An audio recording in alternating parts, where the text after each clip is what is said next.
Hello বন্ধুরা, আমি Moumita. Welcome back to my channel again. তো আজকে আবার একটা নতুন ব্লগ নিয়ে চলে এসেছি। আজকের ব্লগটা একটু অন্যরকম হতে চলেছে। আসলে আজ আমি তোমাদের সাথে কিছু শেয়ার করতে চাই, তাই সেই জন্যই একদম সামনাসামনি তোমাদের কিছু কথা বলার জন্যে এই ভিডিওটা শ্যুট করছি।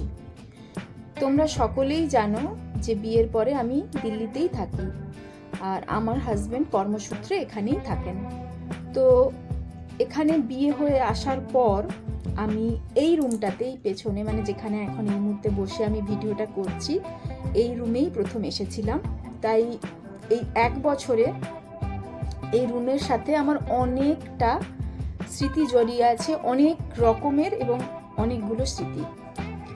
তো এই কদিন আগেই আমার অ্যানিভার্সারি গেল, প্রথম বিবাহ বার্ষিকী 15ই ডিসেম্বর, জাস্ট কিছুদিন আগেই। তো সেই রকমভাবে দেখতে গেলে প্রায় 1 বছর হয়ে গেল আমি এখানে এসেছি। তো হঠাৎ করেই কিছু প্রবলেমের কারণেই আমাদেরকে এই রুমটা ছাড়তে হচ্ছে, মানে আমরা এই রুমটা ছেড়ে দিয়ে অন্য আরেকটা ফ্ল্যাটে শিফট হচ্ছি, রুম শিফট করছি। তো তার কারণে এই রুমটা কিছুদিনের মধ্যেই, মানে এই মাসের মধ্যেই আমাদের ছেড়ে দিতে হবে। তো তাই ভাবলাম যে আজকে এই 1 বছরের অনেকগুলো স্মৃতি জমে গেছে এবং মেমোরি হয়ে আছে এই রুমটা কোনায় কোনায়, এবং নিজের মতো করে সাজিয়ে গুছিয়ে আমি রেখেছিলাম। তো তারই কিছু অংশ আজকে আমি তোমাদের দেখাবো যে কিভাবে আমি এই রুমে পুরো 1টা বছর কাটিয়ে দিলাম। এই একটাই রুম, কারণ এখানে দিল্লিতে রুম মনের মতো পাওয়া খুবই, মানে একটা দুঃসাধ্যকর ব্যাপার।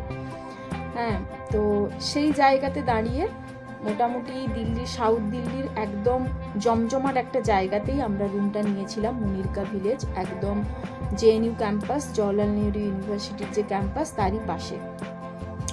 তো আজকে আমি জাস্ট, মানে আমার রুমটা একদম অগোছালো হয়ে আছে, কারণ জাস্ট 1 সপ্তাহও নয়, 5 দিনের মধ্যেই আমরা শিফট হব। তাই বিভিন্ন জিনিস এদিক ওদিক লাগেজ ছড়িয়ে ছিটিয়ে আছে। তাও আমি তোমাদের দেখানোর চেষ্টা করছি যে কিভাবে আমি একটা রুমের মধ্যেই 1টা বছর সুন্দরভাবে গুছিয়ে সব কিছু রাখতাম বা রাখার চেষ্টা করতাম, এবং আমি এতগুলো দিন কাটিয়েছি। আর একটু অগোছালো আছে, কেউ কিছু খারাপ ভেবো না।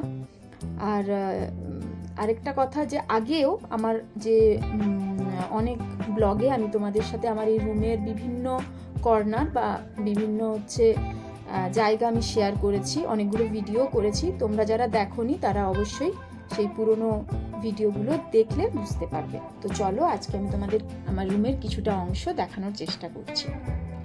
তো এই যে দেখো, এটা আমার রুম, আর এই যে আলমারিটা, এটা অ্যাকচুয়ালি আমাদের নয়, এটা আমাদেরই যে ওনার আছেন ওনাদের। মানে এখানে একটা কনসেপ্ট তোমাদের বলে রাখি, আমাদের ওয়েস্ট বেঙ্গলে যেমন যখন আমরা রুম ভাড়া নিতে যাই বা রুম রেন্টের জন্য যাই, তখন পুরো ফাঁকা রুম দেওয়া হয়। বাট এখানে একটা কনসেপ্ট আছে যে জিনিসপত্র কিছু, মানে ফার্নিচারও কিছু ওনারা রুমের সাথে সাথে ভাড়া দেন, যদিও আলাদা করে কোনো ভাড়া দিতে হয় না, কিন্তু এইটা ফেসিলিটিটা এখানে পাওয়া যায়। তো এই যে দেখো পুরো রুমটা।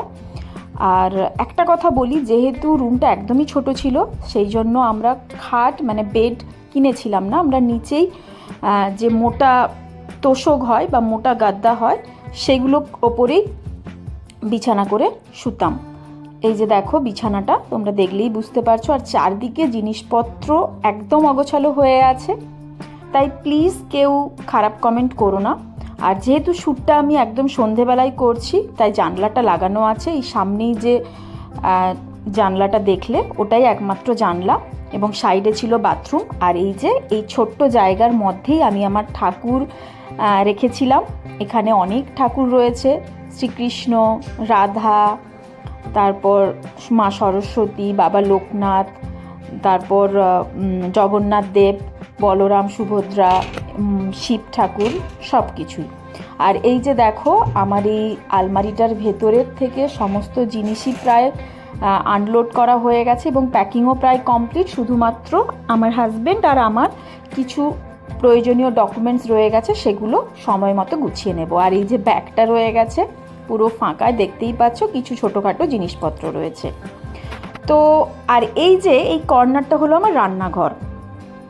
একদম দেখো ছোট্টর মধ্যে, যেহেতু এই মুহূর্তে অগোছালো, কিন্তু আমি চেষ্টা করতাম সবসময় গুছিয়ে রাখার, কিন্তু যেহেতু এদিক ওদিক করে সব জিনিসপত্র গুছিয়েছি তাই কিছুটা অগোছালো লাগছে। আর এই ওপরের যেখানে তাকটা দেখছো, এখানে সব ধরনের মশলাপাতি এবং জিনিসপত্র আমি রাখতাম, ওই অংশটা যেহেতু এখনও গোছায়নি তাই মানে গুছানো অবস্থাতেই রয়েছে। আর যখন গ্যাস থাকতো না, শেষ হয়ে যেত, তখন সেই টাইমটা রান্না করার জন্য আমি সবসময় ইন্ডাকশান ইউজ করতাম। আর এই যে আমার ইন্ডাকশান, আর জল গরম করারও যে কেটলি সেটাও আমার রয়েছে। তো রান্নাঘর থেকে পুরো রুমের ভিউটাই তোমাদের দেখানোর চেষ্টা করলাম।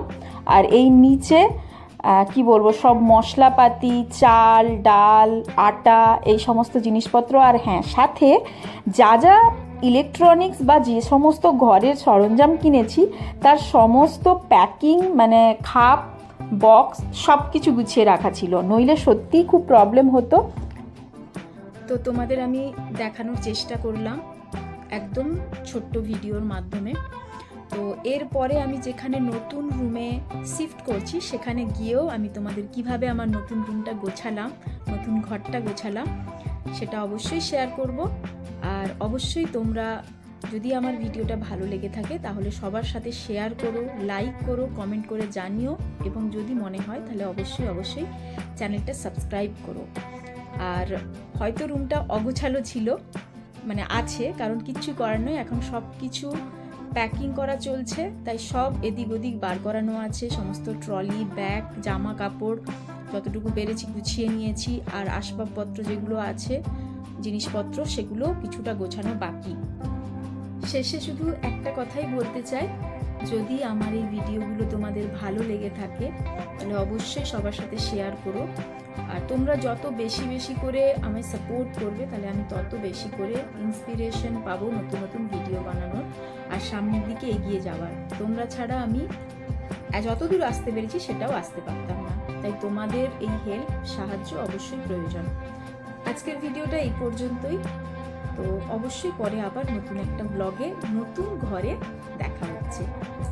টাটা।